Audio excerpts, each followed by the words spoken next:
Ngaku dapat beasiswa, Rektor Universitas Mustopo sebut Mayang gagal seleksi FKG.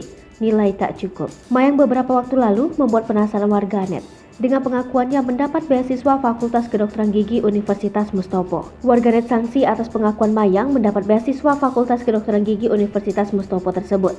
Sehingga Mayang dianggap melakukan kebohongan di media sosial soal beasiswa Fakultas Kedokteran Gigi Universitas Mustopo. Meski sempat meralat, kini Rektor Universitas Mustopo Profesor Dr. Paiman Raharjo menyebut Mayang gagal seleksi penerimaan mahasiswa Fakultas Kedokteran. Menurutnya, kalau proses pendidikan kedokteran sangat ketat. Dinilai juga kalau seleksi Mayang belum memenuhi syarat. Kini, publik menunggu bagaimana kelanjutan pengakuan dari Mayang. Mayang membuat kehebohan saat mengaku dapat beasiswa Fakultas Kedokteran Universitas Mustopo. Namun pihak Fakultas Kedokteran Universitas Mustopo membantah memberikan beasiswa pada Mayang. Akhirnya Mayang menjelaskan bukan pihak kampus yang memberikan beasiswa tetapi seseorang. Sehingga Mayang mendapatkan cercaan dari banyak warganet. Kini setelah beritanya viral, Mayang langsung kabur saat diwawancarai. Mayang hanya diam 1000 bahasa saat dirinya diwawancarai wartawan.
Hai pemirsa Sri Popo TV, jangan lupa komen, like, dan subscribe, serta tonton terus berita-berita terupdate lainnya ya.